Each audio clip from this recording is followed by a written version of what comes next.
noite, pessoal. Olá, Leandro, Beatriz, Fátima, Fabiana. Legal que vocês estão aqui, viu? Tudo bem? Vamos começar já já. Estou só esperando a Glaucia entrar para a gente começar. Tá? Vamos falar aí sobre a Chapeuzinho Vermelho, sobre misoginia, sexualidade feminina. E eu já vou adiantando para vocês o seguinte: nós vamos tratar do conto da Chapeuzinho Vermelho em versões mais antigas, né, do século XVII, do século XVIII. Né? A primeira versão, inclusive, é de 1697. Né? Vocês veem que ainda no século XVII, e uma primeira versão francesa. Então tem muitas diferenças, viu, gente, para a história que a gente está acostumado, né? Contos de fadas. Deixa eu só autorizar o pessoal aqui, gente. Legal. Pronto. Deixa eu ver só se a Glaucia conseguiu entrar, gente. Aí está. Tudo bem, Glaucia? Boa noite. Oi, tô ótima. E você? Tudo bem, graças a Deus. Estava aqui adiantando para o pessoal que na nossa live a gente vai tratar da Chapeuzinho Vermelho em versões mais antigas, né? Século Uhum. XVII, século XIX, né? E que essas versões mais atuais que a gente conhece, meio que no estilo Disney, né? Ou aquele conto de fadas que a mãe costuma contar para os filhos antes de dormir, são versões bem mais suaves, né? Bem mais tranquilas, né? Inclusive a gente teve experiências aí no preparo dessa live de gerar até um certo mal-estar, né? Na hora de contar a história ou na hora de ler. Né? Tá me travando muito, né? Então, preparem-se aí, porque as histórias aí são um pouco surpreendentes. Né? Mas a gente quer fazer jus aqui à mulher, né? Homenagear as mulheres no Uhum. seu mês e tratar, inclusive, das questões de misoginia, né? De machismo que estão permeando também esse conto. Tá? Glau, você quer se apresentar, né? O pessoal que não me conhece, eu sou Eduardo, Ah, sou psicoterapeuta junguiano. Esse aqui é o meu canal profissional. Para quem não me conhece também, tem o meu canal do Psicoflix no YouTube, para quem quiser depois dar uma olhadinha. É. E eu já estou aqui na militância da psicologia, vamos dizer assim, há mais de 20 anos, e agora vivenciando essas questões aí mais online, né? Principalmente aí nesses tempos de legal. pandemia. Né? Glau, você quer se Sim, você vai apresentar? Diga falar. lá. Edu, deixa eu dar uma olhadinha aqui que eu tô no Wi-Fi, tá meio caindo. Deixa eu tirar o Wi-Fi, peraí. Tá bom. Então, assim, gente, só adiantando enquanto que a Glaucia vê as questões de conexão dela, né, a gente vai fazer o seguinte. A Glaucia ela vai contando um pouco da história, ela trouxe Deixa eu uma trocar. versão, depois eu vou, a gente vai interrompendo um pouco dessa história e a gente vai Uhum. discutindo, vai comentando para vocês irem acompanhando, tá? E depois também vou Tá. comentar sobre uma versão aí específica aí mais antiga, tá? Vamos lá Uhum. então. Então, Quer deixa eu me começar, apresentar Glau? rapidinho, né, Edu? Vai, vamos lá. Então, eu e Edu, a gente se conheceu na faculdade, né, Edu? E Uhum. nós dois estávamos aula lá, ele continua lá, eu não. Então, eu sou professora, sou da área de letras e de comunicação. E aí eu fui agora um pouco para contação de histórias e para biblioterapia, que é algo que eu também estou começando agora. E comecei a pesquisar, porque no meu projeto de mestrado e doutorado, eu trabalhei com adaptações de literatura para televisão. E, na verdade, a contação de histórias também é uma espécie de adaptação, né? Porque a gente também pode usar diversas fontes, pode usar a fonte oral, e pode usar a literatura, ou até histórias autobiográficas, né? Então eu tenho estudado muito essa questão da mulher, e surgiu esse desejo, né, na pesquisa que eu encontrei essa história, porque é uma versão diferente, né? O Edu contou né, da experiência que ele teve da recepção da história, e assim, também no primeiro curso que eu fiz e que eu preparei essa história para apresentar, todo mundo ficou assim, ó, no final, né? Ninguém sabe muito o que falar, né, dessa história. Então a gente tem que entender que as histórias elas não têm bem uma origem, a gente não sabe, não tem bem uma autoria, mas muitos dos temas vão se retomando porque eles tratam dos grandes ritos da humanidade, né? Então há muita coisa em comum. E a versão que eu vou trazer hoje é desse livro aqui, vocês conseguem ver, do Rodrigo de Castro, Contos da Meia... Rodolfo Castro, Contos da Meia-Noite do Mundo. Então, assim, tem inclusive um trabalho de imagem primoroso, né? Muito, muito interessante. Então, Edu, a gente combinou que ia fazer assim, né, Edu? Eu vou contando trechos da história, e o Eduardo vai comentando a parte simbólica, eu falo um pouco também, embora isso seja a praia dele, eu pesquiso, a gente está um pouco, né? Ele está mais à frente, digamos, né? Eu conto um pouco da história, daí eu paro, já selecionamos os pontos em que eu vou parar, e vocês já ficam tipo folhetim, né? Tipo novela. Ah, e o que vai acontecer agora? Né? Essa é a ideia também. E aí a gente vai indo, até que no final ele conta dessa outra versão e a gente abre para algumas perguntas, tal, que a gente espera que vocês tenham. Podemos começar, Du? Posso começar a contar? Estamos liberados? Estão me ouvindo bem? Tá legal? Então tá. Então vamos lá. Quando a gente vai contar a história, a gente sempre fala que a gente precisa estar presente e se concentrar para a história chegar até a gente, né? Porque hoje em dia tem tanta distração que a gente nem sempre, ou muitas vezes, não está naquilo que a gente está fazendo. Então a gente agora respira fundo, vê bem onde você está sentado, o lugar que você está e prepare-se para receber a minha história, a nossa live, os nossos comentários. Então estejam presentes com a gente, beleza? Vamos nessa então. Esta história começou a ser tecida no final de uma tarde de outono. O caçador, sentado sob um tronco caído, na clareira do bosque, viu a menina passar. Ela andava alegre, distraída, distante de qualquer caminho. Ela era filha da mulher sem mãos, que vivia lá perto, nas margens do rio. Contavam coisas assombrosas sobre como ela havia perdido suas mãos.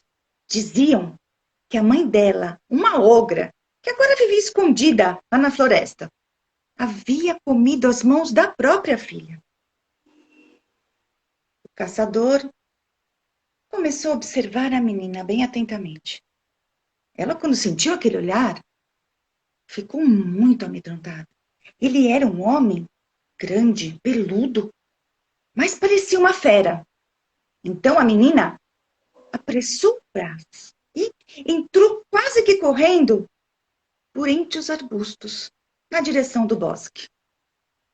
O caçador, então, com toda a calma, guardou todas as suas coisas e começou a seguir os rastros da sua presa. Galhos quebrados, pegadas na lama. A tarde começava a cair e uma névoa descia. Um inverno tenaz se anunciava. A menina correu muito, até que respirou aliviada quando se sentiu segura. Num trago só, ela tomou o vinho que ela levava para a avó e comeu todo o pão que levava para ela. Andou muitas horas por terrenos irregulares. E quantas vezes ela morreu e voltou a viver? Quando viu uma raiz com uma forma diferente, quando viu os passarinhos cantando, quando viu o farfalhar das árvores. Ela andou e, de repente, tudo ficou suspenso. As árvores emudeceram. Os pássaros como que fingiam dormir. E, de repente, a névoa se dissipou e se revelou à frente dela a cabana onde morava a sua avó.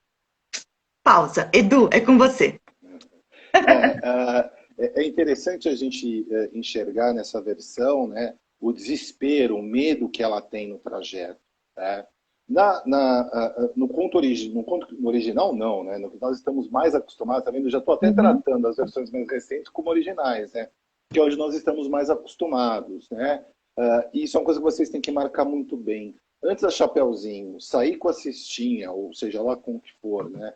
Para ir até a casa da avó, né? Veja que já tem pão e vinho, né? A suavização já vai para os docinhos, né? Para guloseimas, né? Para a coisa dos quitutes, né? E a gente vai ver que a coisa é muito mais carnal do que se imagina, né? E, só que na versão mais suave e mais atualizada, ela encontra o lobo no caminho. Nessa versão que a Gal está trazendo, vejam que já é uma coisa misturada com a figura do caçador. É um homem peludo, né? Ainda não está caracterizado efetivamente um lobo, mas o sentido, e a gente vai falar do lobo daqui a pouco, ele é rigorosamente o mesmo. Né? Então, esse trajeto, né, que a Chapeuzinho faz da casa da mãe até a casa da avó, nessa versão mais suave, ela encontra o lobo no caminho. Né? E o lobo, o que, que ele vai fazendo? Ó, Chapeuzinho, o que, que você está levando nessa cestinha? Ah, são coisas para minha avó, né? Guloseimas para minha avó, tal.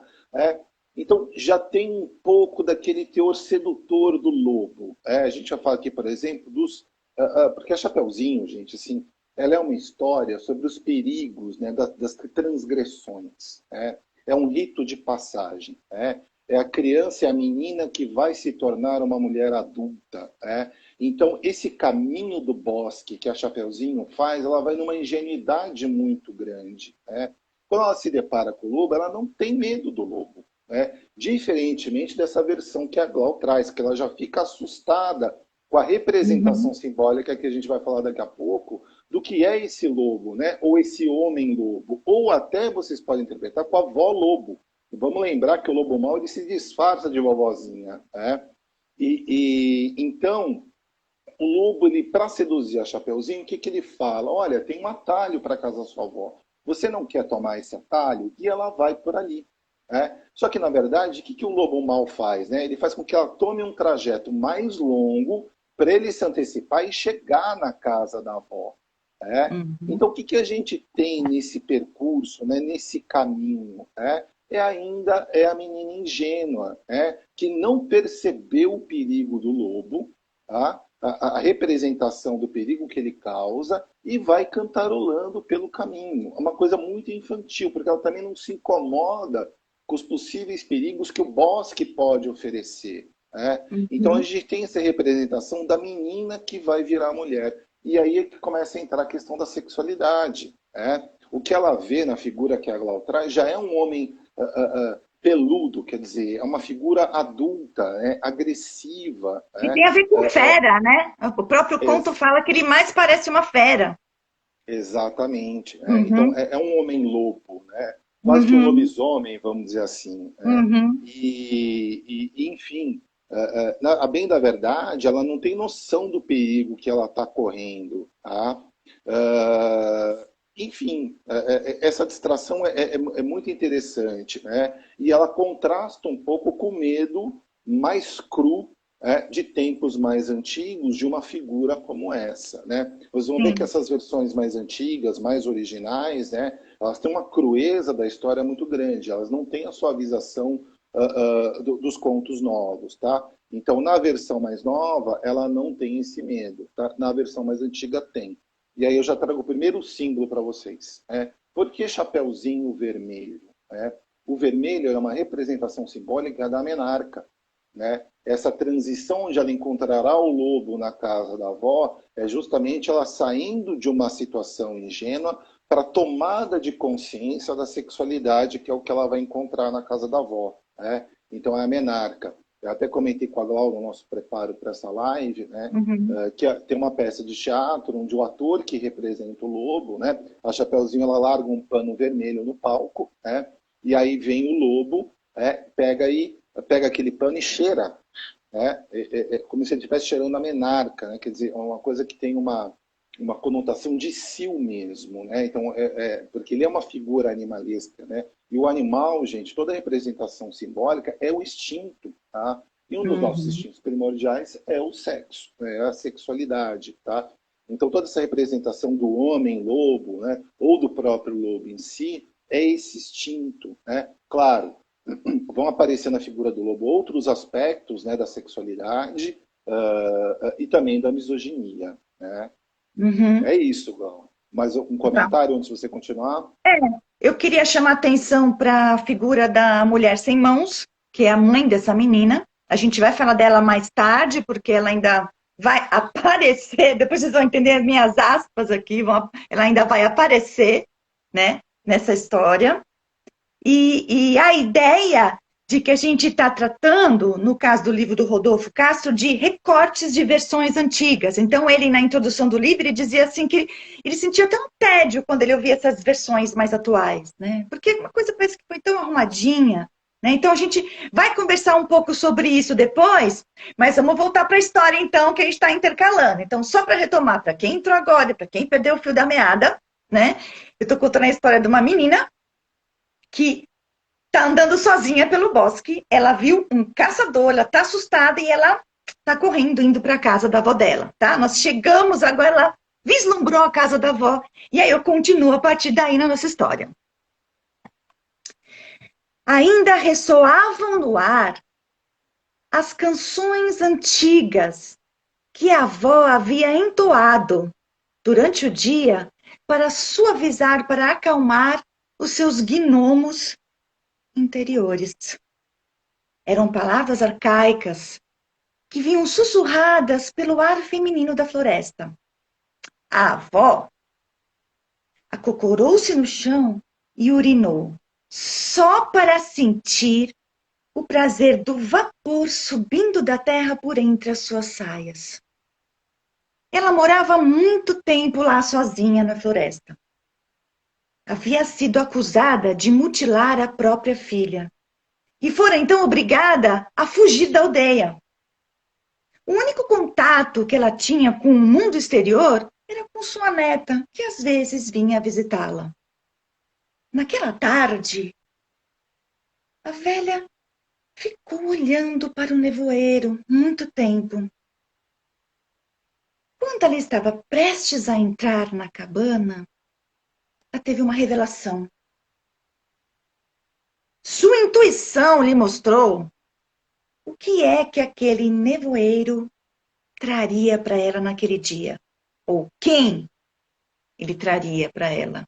Sim, aquele por quem ela havia esperado todos esses anos. Então, ela calmamente tomou um gole de água puro e deixou que refrescasse todo o seu interior. Tomou um banho como há muito tempo não fazia. Soltou os seus longos cabelos brancos que mais pareciam uma mortalha. E ficou esperando, olhando através da escuridão. Até que sim, ela o viu chegar. E de um pulo só, ele a despedaçou. Você, Edu. É, nada mais junguiano do que esse trecho, né? Nada mais arquetípico. Então a gente vê a personagem entrando em contato diretamente com a própria sombra, né?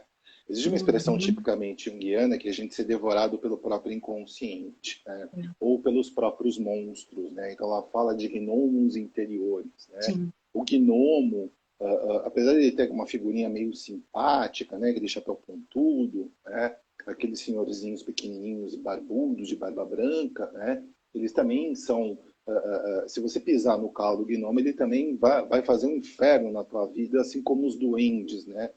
Eles são Uhum. parte de uma mitologia muito próxima, né? Muito parecida. Né? Outro símbolo importante é o nevoeiro. O nevoeiro ele traz um ar de mistério, quer dizer, é ela penetrando no próprio inconsciente, né? Indo enfrentar literalmente os próprios monstros. Tá? E tem coisas que nós não estamos preparados, né, para entrar em contato. Né? Por quê? Porque são os nossos próprios monstros, são conteúdos que podem literalmente nos Uhum. devorar, nos despedaçar, né? Que Uhum. seria, para o leigo, a você cair no fosso da loucura, né? Perder o vínculo com o real, o teu inconsciente te despedaçar e você viver eternamente no mundo inconsciente, que é um mundo de fantasia, é um mundo alucinatório, como é o dos sonhos, né? É um mundo cheio de possibilidades, né? Mas você perde completamente o controle, né? Toda a questão do ego. A sexualidade aparece na urina, né? Eu vou falar isso mais para frente também, em relação a um trecho, né, a uma versão do século XVIII, pré-Irmãos Grimm, onde a Chapeuzinho também tem essa questão de urinar, né? E nós temos algumas fases infantis na psicanálise, né? Fase oral, fase anal, fase fálica. Geralmente quem é pai ou mãe conhece bem essas fases, né? E a gente sabe na psicanálise que a criança tem a retenção de fezes e urina, né? Essa coisa de aprender o controle das fezes e da urina é uma coisa que é permeada de prazer, né? É quando a criança começa a sentir a libido, né, na genitália, né? E também na região anal. Então, essa coisa de segurar e soltar dá prazer. Então, as crianças que ficam muitas vezes segurando a urina, principalmente as meninas, né, porque tem um estímulo maior, sente essa sensação de prazer, né? Assim como nós sentimos prazer no alívio de você conseguir urinar, né? Então, a própria micção, ela tem um aspecto orgásmico, né?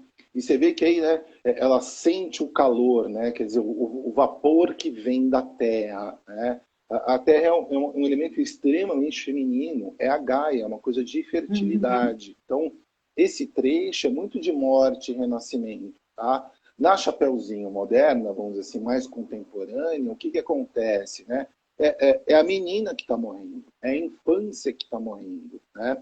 É a ingenuidade que está indo embora, para dar lugar à mulher adulta. Tá? E esse processo ele é sempre doloroso, né? Ele é sempre traumático, né? Principalmente quando ele se permeia pela sexualidade, né? Então, historicamente, nas civilizações antigas, os ritos de passagem para a vida adulta envolvem muito essa questão da sexualidade, né?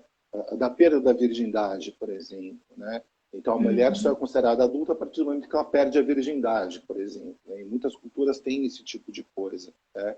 E, às vezes, é uma coisa agressiva, é historicamente violento para a mulher, né? Nós temos que pensar que esses contos foram escritos no século XVII, XVIII, né? Onde não tinha... o amor ele ainda não era tão presente na sexualidade. A mulher era extremamente objetificada, né? E aí entra também essas questões de misoginia, de machismo, né? Então, você vai virar mulher para me dar filhos, né? Então, tem uma objetificação, né, daquela mulher parideira, né, que ela está lá para cuidar da casa, gerar filhos, cuidar dos filhos, cuidar da casa, né? E ficar sob aquele domínio violento do homem, muitas vezes, né? São contos que muitas vezes também trazem essa questão da violência contra a mulher, né? Porque, no geral, a violência contra a mulher tem uma motivação sexual muito forte, né? Quando não do estupro mesmo em si, né? Mas a questão dessa mulher me pertencer, né? Possuir é um termo que a gente utiliza para sexo, né? E é um termo muito arcaico dessa época, né? Que se utilizava, né? Então, por isso, a gente vê esses símbolos de morte e renascimento, de sexualidade, de sombra, né? De contato com o inconsciente entrando. Então, é a mulher indo para a confrontação dos seus próprios demônios, né? E que podem aparecer aí de uma forma extremamente agressiva muitas vezes. Poxa, Edu, gostei bastante. E quando você estava falando, eu estava pensando de outros elementos que me chamaram a atenção. Esse da urina sempre me chamou, desde a primeira vez que eu li esse conto, e acho que tem a ver mesmo com isso, que é a questão dos fluidos, né? E que ela sente o prazer. Me chamou muita atenção nesse trecho, essa questão sabe, do ar feminino da floresta, das palavras arcaicas, e dessa mulher que se prepara para morrer, né? Porque o banho como uma purificação, mas em muitas tradições também como uma proteção contra o mal.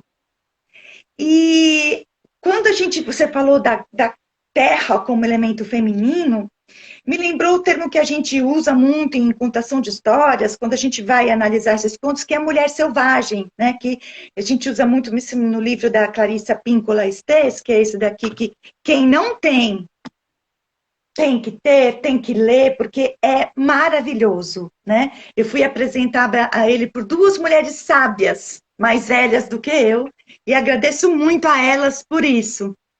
E aqui, quando a gente fala de mulher selvagem, não é necessariamente aquela que é indomável, não é bem essa conotação que a gente tem hoje.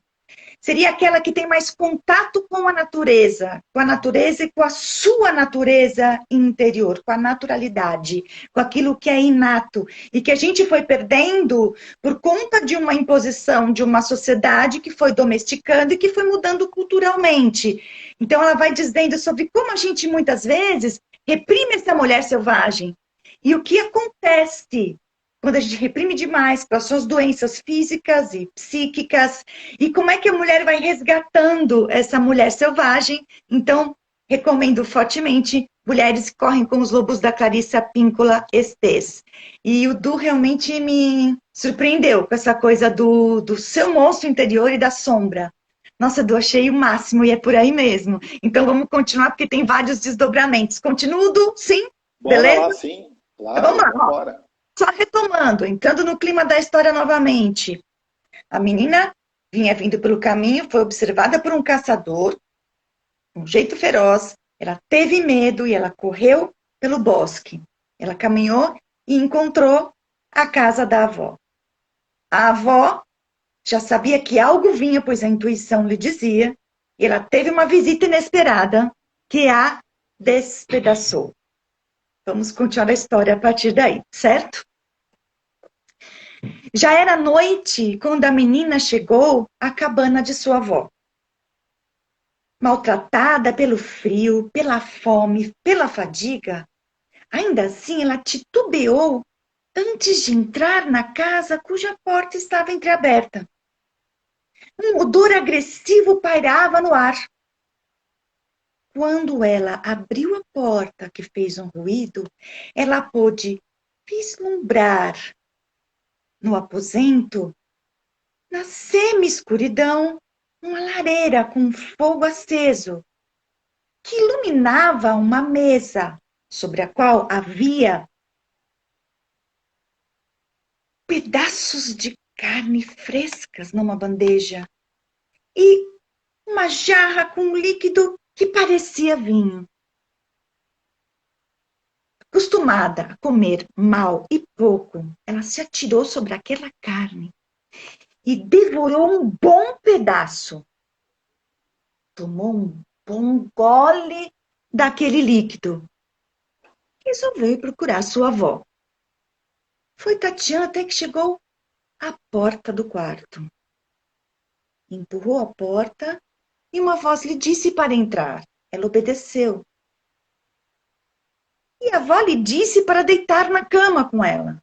Era um costume muito comum de se deitarem juntos para se aquecer, porque o frio era realmente intenso. Logo que a menina deitou sob os lençóis, ela sentiu braços fortes que a imobilizavam. Ela tentou se debater, mas pernas muito grandes se sobrepuseram às suas. Ela tentou gritar, mas um assombroso sorriso de madeira a deixou muda e imobilizada.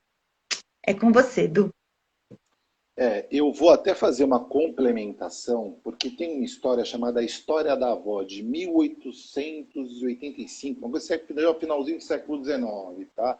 É um conto desenvolvido para crianças. Não, perdão, é um conto que não foi desenvolvido para crianças, tá? Até porque ele não tem nenhuma mensagem, ele não tem nenhuma moral subliminar, como geralmente tem nos contos, né? Então, Chapeuzinho Vermelho é justamente para tomar cuidado com as transgressões, com os perigos, com os lobos de fala mansa, né? Que a gente que eu vou falar inclusive um pouco agora. E essa questão do comer, né? Isso é muito importante, porque nessa versão da história da avó, o que acontece? Tá? Quando a Chapeuzinho chega na casa da avó, o lobo já devorou a avó.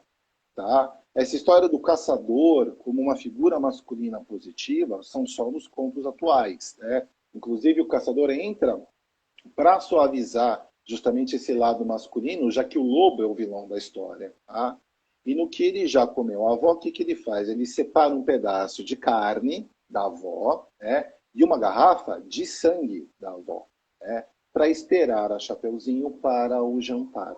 Tá? Quando a Chapeuzinho chega, ela se senta à mesa com o lobo, né, e começa a comer e beber, né, da carne e do sangue da avó. Nessa versão tem um gato falante, né, que chama a Chapeuzinho de porca. Né? Quem come a carne da própria avó é uma porca. Né? E ela rigorosamente ignora o gato, né? E continua comendo. E aí é que vem a parte da sexualidade, porque o lobo chama ela para se deitar com ele na cama. Tire a roupa, minha filha, venha para a cama comigo. Tá? Neste momento, é o momento que a Chapeuzinho fica meio que assim, porque ela está muito seduzida pela questão do lobo, mas ao mesmo tempo tem um sinalzinho no instinto gritando para ela, olha, perigo, né? Tem perigo. E o que impressiona nessa versão, que é bastante violenta, como é a versão que a Gal está trazendo, é que tem um striptease detalhado, né? Ele vai pedindo para ela tirar as roupas aos poucos. Ela fala, mas o que eu faço com a roupa, né? E ele diz assim, jogue no fogo, minha filha. Não vai precisar mais dela. Então você vê que a lareira, o fogo, está presente nos dois contos, né? Sim. Ao mesmo tempo que o fogo traz a luz da consciência, então ela está começando a se conscientizar da vida adulta, dos dramas da vida adulta, da força da questão da sexualidade, do instinto, né? A fome, né? A agressividade também são instintos que estão ali na figura, na simbologia do lobo, tá? E, ao mesmo tempo, o fogo a gente associa com o quê? Com sexo, né? Com libido, com tesão. Né? Então, é uma coisa. Então, ela está realmente estimulada, ela está afim do lobo. E, ao mesmo tempo, ela está com medo. Tá? E aí, o striptease, ele passa a ser uma coisa extremamente detalhada. Ela tira o avental, tira o vestido, tira o corpete, tira a nágua, tira a meia. Ela vai lentamente jogando no fogo e se deita na cama. Só que ao invés da versão da Glau, onde ela é agarrada, né, por braços muito fortes, né, ela começa a meio que se arrepender de ter deitado ali. E ela procura enganar o lobo. Estou com vontade de fazer xixi, eu quero urinar. Né? Que é aquela questão da sexualidade infantil, né? Do papel da micção na descoberta do próprio prazer nos genitais. Né? Então tem a ver. Então ela fala, o lobo fala assim, tudo bem, você pode ir, mas eu vou amarrar um cordão de lã no seu tornozelo para que você não fuja. Né? E no que ela vai até uma árvore fora da casa para fazer xixi, ela amarra, né, no tronco e foge. Tá? Então ela não é agarrada pelo lobo. Tá? A gente tem que entender que nesse momento da história, o lobo come a Chapeuzinho. Seja no sentido literal, né, onde ele realmente vai comer a carne dela. Nas versões mais suaves, né, o caçador abre a barriga do lobo e tira a avó e a Chapeuzinho. Né? Nesse caso, a avó já está rigorosamente morta, né, e devorada pelo lobo. Né? Ou vai para a questão do comer sexual. Eu discuti isso com a Glau, eu não tenho essa certeza, tá, gente? Mas me parece que tem muita relação com essa questão do conto, da questão da antropofagia também, da oralidade, né? Em que o comer, né, que fala assim, comi tal mulher, né, eu comi alguém, né, se referindo a uma questão de um ato sexual. Né? Então, a gente acaba também associando muito por aí, né? Mesmo nas frases mais famosas do lobo, mas vovó, por que olhos tão grandes, né? Por que boca tão grande? Quando ele fala da boca, aí sim, né? É para te comer. A boca é a arma do lobo. É onde ele agride, é onde ele consegue, né? E a boca é a região oral, né? Onde a gente também aprende no aleitamento a introjetar afeto, né? Então, tomar o leite da mãe e sair da angústia, da fome, né, me dá uma ideia do que é amor, da minha mãe me cuidando, né, cuidando de mim na amamentação. Né? Então, a gente associa muito com introjetar, trazer para dentro, engolir, né, como uma questão justamente de afetividade. Né? E você vê que nesse conto tem muito de entrar e sair, né? Abrindo a barriga do lobo, vira um novo nascimento, vamos dizer assim, né? Pode ser um nascimento meio estranho, mas é por aí. Muitos contos antigos vêm da fome, vê que na versão da Glória estava faminta. ela não comia direito, né? Muitos contos de fadas surgem por causa desses dramas antigos. João e Maria, por exemplo, João e Maria são abandonados porque os pais não têm o que comer, né? Para a gente é um horror, é uma coisa absolutamente imoral, é uma coisa tenebrosa imaginar você largar 2 filhos numa floresta para ficarem à própria sorte. Mas naquela época era um ato comum, porque os pais realmente não tinham como dar de comer, né? Então a solução era abandonar os filhos, né? Seria um sofrimento menor, ou um sacrifício dos filhos para que eles sobrevivessem. Tá? Então, essa questão também, como eu falei para vocês, de ganhar um ciclo, né? Passar um ciclo. Né? Pensem naquela criança que a mãe vai dar comida e fala, não quero, não vou comer. Ah, o que a criança está dizendo aí? Eu quero a independência de você, eu não preciso de você. Né? Então, eu quero comer o que eu quero escolher o que eu vou comer. Daqui a pouco a criança quer escolher o que ela vai vestir. Ou seja, a criança está começando a dar sinais de independência. Tá? E por isso que o mal do lobo é tentador. Porque ele representa o desmame, ele representa sair, ele representa a minha independência. É como carro. Eu tenho 18 anos, eu estou louco para ter um carro, para sair correndo por aí. Só que isso pode representar minha própria morte, porque, sei lá, um adolescente bêbado aí correndo com o carro, né? Então, são os perigos que vêm com essa questão da independência. Só que os perigos da Chapeuzinho estão na questão da sexualidade, tá?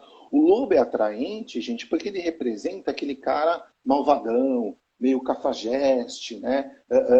Que acaba despertando o interesse, ainda que tenha um lado da mulher que fala assim, esse cara é extremamente perigoso para mim.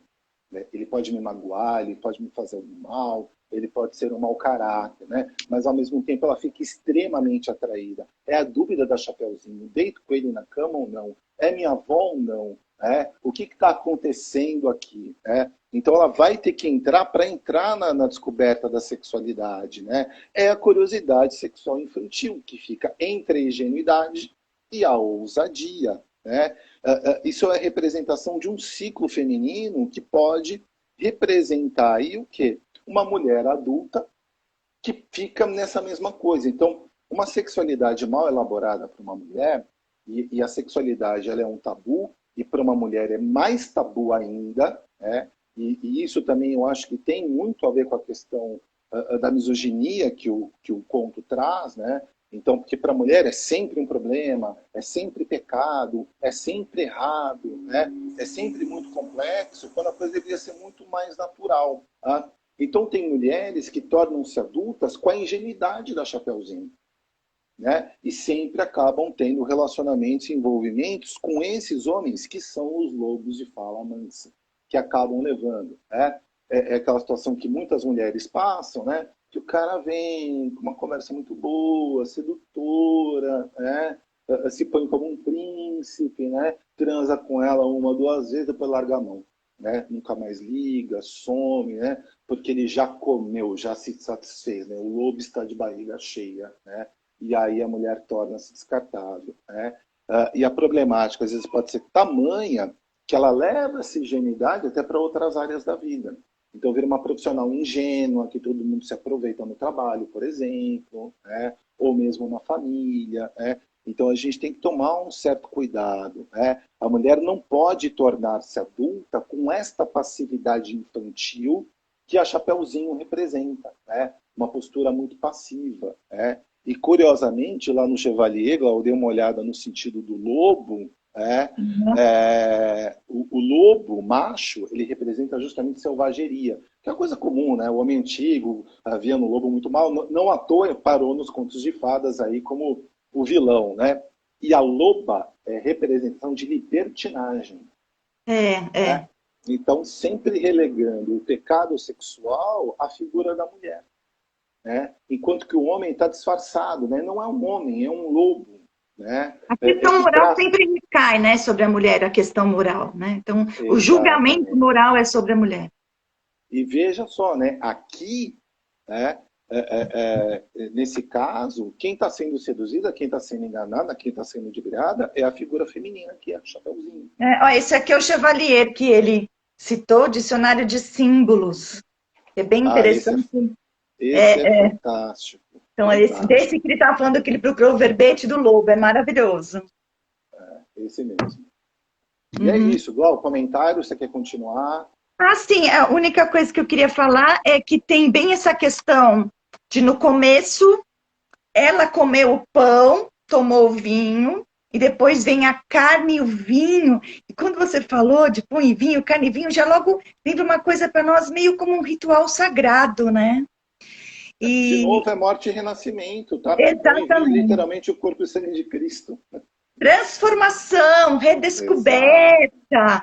Então, eu nem tinha pensado nisso antes, mas ouvindo de você, eu falei, cara, porque tinha isso lá no começo, ela comeu e depois, de novo, a menina foi e, de novo, né? Que na primeira vez também era proibitivo para ela, era para levar para a avó. Sim. E da segunda vez, a maneira como o conto é construído, a carne está fresca, o líquido parece vinho, você não fala que é da avó, nem que. Não fala. Nem fala. A transgressão fica atraente. Né? Eu Exatamente. saio do pão e vinho, que é uma coisa sagrada, para a carne, que, por exemplo, não se come na quaresma, que curiosamente é o período que nós estamos. Né? Pois é. Você está vendo? Sincronicidade é fogo. Né? Então, meio que ela sai do sagrado para o pecado. Né? E Pro você vê profano, né, direto. nessa Uhum. versão da história da avó, já não é nem vinho, né? É o sangue da É própria o avó. sangue, exatamente. Continua então, Edu, vamos lá? Vai dar bala. Então vamos lá, ó, retomando. Na nossa história, a menina vinha caminhando sozinha, um lobo a observou, ela teve muito medo, entrou no bosque, vislumbrou a cabana da avó, a avó teve a intuição de que ia receber uma visita inesperada e foi despedaçada. A menina chegou à cabana da avó, já era de noite. E a menina termina na cama, sendo, né, apertada, né, aí, e vendo um aterrorizador sorriso de madeira. Beleza? Vamos daí então. Na manhã seguinte, o caçador retornou para a aldeia com uma pele de lobo, carregando aqui a pele de lobo. As pessoas logo se reuniram para ouvir a sua história. E ele então contou que, por acaso, guiado por uivo de lobos, ele chegou à cabana onde morava aquela ogra. Pelos sons, ele percebeu que estava acontecendo uma briga entre duas ogras e que a mais nova havia se ferido ao estraçalhar a mais velha. Somente pela manhã, ele entrou na cabana.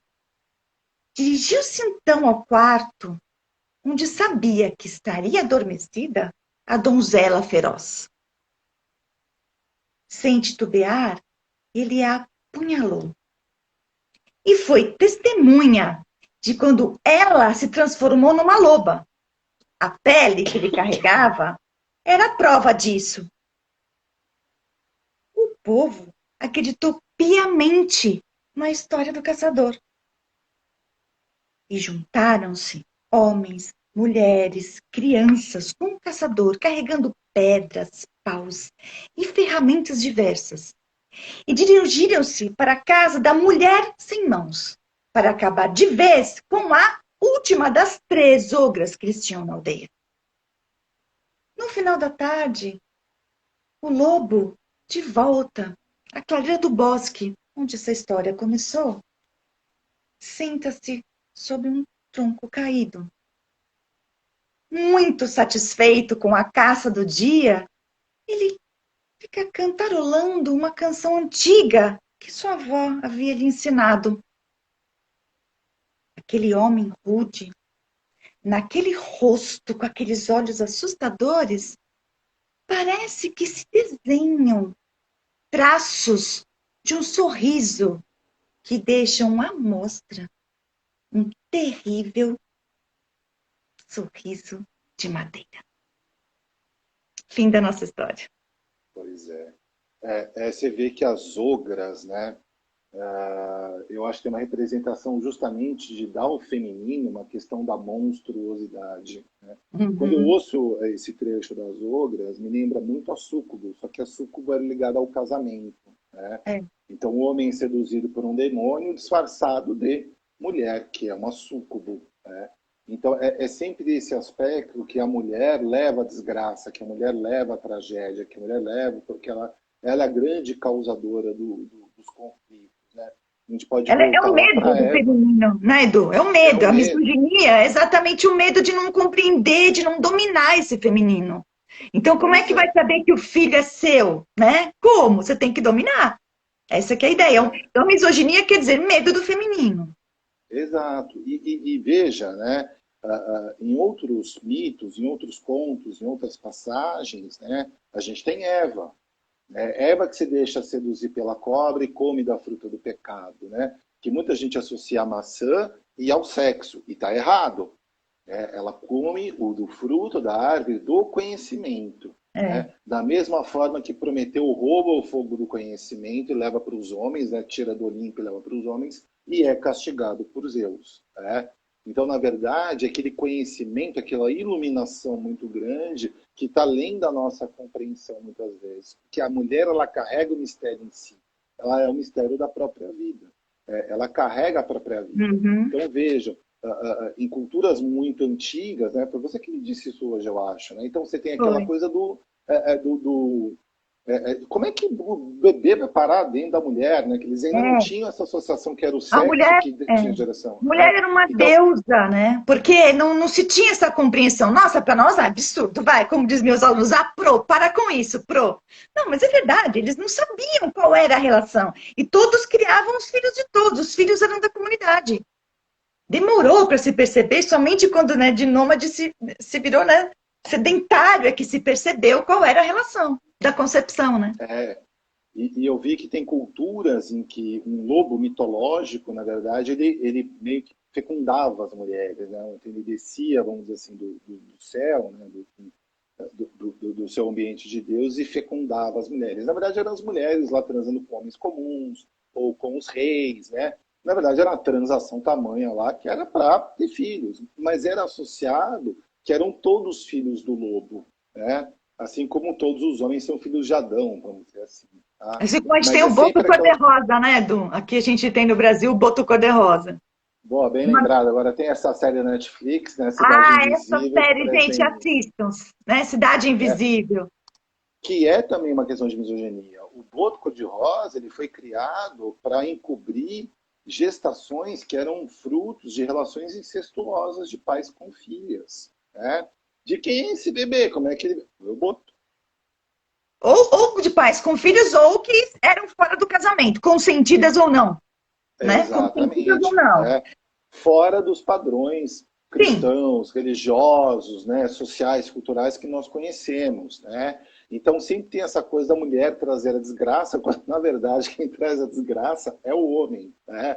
Na mitologia grega, a mesma coisa. É Pandora que abre a caixa que traz todas as desgraças da humanidade. A Pandora é a Eva da mitologia grega, é a primeira mulher. Né? E a primeira mulher que traz a tragédia para todo mundo, assim como a Eva que cedeu à tentação da serpente da árvore do conhecimento. Né? Então, enfim, gente, eu acho que é por aí. Tá? Até para complementar só essa questão da antropofagia, né? Então essa coisa do comer e ser comido nos contos, né, de fadas, né? A gente vê, por exemplo, que eu já falei de João e Maria, mas, por exemplo, tem uns três porquinhos. Né? Na versão original, os dois primeiros porquinhos são devorados. Né? Eles não Uhum. fogem para a casa do irmão, eles são realmente comidos pelo lobo. Né? E quando ele chega na casa do prático, que é de tijolos e ele não consegue derrubar, da mesma forma que ele tenta seduzir Chapeuzinho sexualmente, o porquinho, como é que eu vou seduzir um porquinho? Com comida. Então ele Uhum. cria armadilhas fora da casa do porquinho e as iscas são nabos, são maçãs. Né? Mas o porquinho, muito esperto, né, ele consegue lá sempre escapulir das armadilhas do lobo. Né? Até que o lobo fica de saco cheio e faz uma besteira. Ele tenta entrar na casa do prático pela chaminé e cai direto no caldeirão. E aí quem come esse ensopado de lobo é o porquinho no final. Né? É o porquinho quem come o lobo. Né? Então, a antropofagia, ele, de certa forma, ele ingere o seu próprio algoz, vamos dizer assim. Né? Então, é por isso que tem essa coisa do entrar e sair do outro. Né? É um pouco de você invadir como as tribos antigas que praticavam antropofagia, ingeriam a carne do seu oponente ou de alguém da família para adquirir as características daquela pessoa, né? Então está muito presente nesses contos onde você tem essa história do comer e ser comido, que a gente vai ter nos desenhos modernos, né? Do pica-pau ou coisa do gênero, tá? É isso, gente. Vamos Eu gostar aí queria da só falar transição, rapidinho sobre a mulher sem mãos, né? Que tá? muita gente já me perguntou por que da mulher sem mãos. Eu e Edu, a gente conversou bastante sobre isso. A gente não tem muito tempo. Também queria deixar claro que a gente não está aqui dando a análise definitiva, conclusiva. Não, é uma provocação, é uma reflexão, né? O símbolo não é fechado em si, não é limitado em si, né? O Edu muito, né, sabe muito bem disso. Mas a mulher sem mãos, ela é preponderante na história, mas ela não aparece, ela é citada como a mãe da menina e depois como é quem é a última ogra com quem eles vão acabar, que eles vão matar. E aí eu falei para o Edu, há outras histórias que acontece essa questão das mãos, né? E a gente viu no Chevalier, outros dicionários e leituras, que as mãos são questão do poder, da força também, da pessoa agir, né? E o Edu me deu resposta por que ela não aparece na história, né, Edu? Ela só é citada na história. É a questão da autonomia, né? Uma pessoa que está sem mãos, ela não tem autonomia, né? Então, você vê uma mulher sem mãos, ela é uma representação muito clara de uma situação de muitas mulheres em todas as épocas, né? Essa falta de autonomia, essa falta de Uhum. independência, de estar sempre na independência do masculino e, além de tudo, sendo marginalizada independentemente de não ter mãos, né? E essa Pois questão das é. deformidades, né, do aspecto ogro, lembra muito um pouco do Frankenstein, né, da intolerância dos outros, né, pelas diferenças, né, que a gente vê hoje das pessoas rejeitando ou agindo preconceituosamente contra as minorias sociais da mesma forma, como se fossem monstros, né, como se fossem É um ameaças. estranhamento com o diferente, né, Edu? Você é estranho, você não aceita. Exatamente. É o medo, como um pouco a misoginia, um outro tipo de medo, que é o medo do diferente. Então, a gente tem, em muitos contos, o que seria esse oculto, esse diferente. Estou estudando um pouco sobre isso, mas não dá tempo de a gente falar hoje. Mas a mulher sem mãos é uma coisa que, realmente, quando eu falei, gente, mas por quê? E ela não aparece, né? E por que é frisado isso? Então, isso é um detalhe importante, né? Como a gente Uhum. falou, a menina ela sai, já é final de tarde, ela tem medo do lobo, mas ela entra no bosque. Ainda assim, ela continua. Mesmo que tu falou na outra versão, ela não tem medo. Mas nessa versão, apesar do medo, ela não volta para casa. Então, ela É, sabe que ela está correndo risco. por isso que é um conto de transgressão. Se eu não transgredir, eu não venço o medo. Se eu não transgredir, eu não desmamo, né? Eu não saio da minha condição infantil. Né? Então, invariavelmente, independente de ser do feminino, do masculino, para a gente ultrapassar a linha da infância, a gente precisa, de certa forma, transgredir alguma coisa, né? Passar para a vida adulta. Tá? Ainda que seja num aspecto cultural, como a sexualidade feminina, que é um tabu. Né? Menarca, virgindade, né, menstruação, são aspectos muito, mas assim, muito repletos de tabus, né? E que precisam ser vencidos, né? Por isso que a gente tem que retomar esses mitos antigos, né? Para pegar o aprendizado cultural para a gente conseguir efetivamente ultrapassar essa chaga social aí que a gente tem há tanto tempo. Aqui eu não consigo ver, mas alguém está dizendo que gostou da interpretação, né? Não consigo ver o nome. Gostou da interpretação. Essa é a ideia da história, né? Fazer a gente imaginar. Claro que essa teve os cortes, porque a nossa proposta era não só a história, mas a história com a análise, com a interpretação. E a gente se sentir, se identificar. E realmente essa história sempre causa mal-estar. Sempre, porque Sim, ela é forte. Mas ela é é o que eu muito falei para o Edu, forte. a vida, ela tem as suas violências. E Sim. hoje ainda tem, muita gente enfrenta de outras maneiras, mas a gente também enfrenta um certo bosque, uma certa floresta. A gente ainda precisa lutar pelo alimento, pela sobrevivência. E ainda tem É, adultos e crianças que passam por isso. exatamente, são os perigos, né? E também a gente pode interpretar muitas vezes a figura do lobo mau, né? Até como um pai ou um parente incestuoso, a questão da pedofilia, porque a Chapeuzinho ela é muito jovem, né? a menarca, ela dá à mulher a condição biológica, fisiológica para ter sexo e reproduzir, mas não necessariamente a maturidade psicológica Sim. para começar uma vida sexual que seja saudável, que seja adequada, né? E iniciar. O lobo ele tem uma figuração de ser muito maior, né? Muito mais velho, daquele você fala que ele agarra ela na cama. É. Né? Então, você vê que ele é uma coisa forçada, né? Caracterizando, de certa forma, um estupro mesmo, né? Um abuso acontecendo ali, Sim. né? E mascarados muitas vezes nessas histórias, como por exemplo da história do Vô. Né? Quem tinha comentado foi a Amanda, agora eu vi o nome. Eu agradeço a todo Tá. mundo que entrou, comentou. A gente queria abrir para perguntas, mas, gente, Tem professora, a gente cinco, fala demais. é, mas tem 5 minutos se alguém quiser fazer alguma Se alguém tiver pergunta. uma pergunta, que a gente consiga É, responder em 5 minutos. É que eu falo demais, o Edu, pelo visto, também. Então, né? Mas é, é hábito de professor. vocês podem pedir uma outra história. Sugiram para nós uma outra live, uma outra história, com outra interpretação. A gente faz de boa, né, Edu? Porque a gente se divertiu muito. Para nós é muito gostoso, é uma delícia. Com certeza. E a gente também pode fazer outros contos de fadas aí, tá? Eu acho que vocês deviam pedir, gente. Peçam, que a gente fica com ego mais assim, gente, façam, tal, gostam.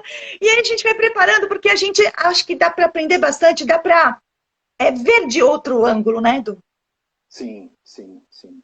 E se não quiserem perguntar agora, surge depois, podem mandar Sim, no meu perfil no Instagram, manda no perfil da Gláucia, né? E a gente responde, né, Gláucia?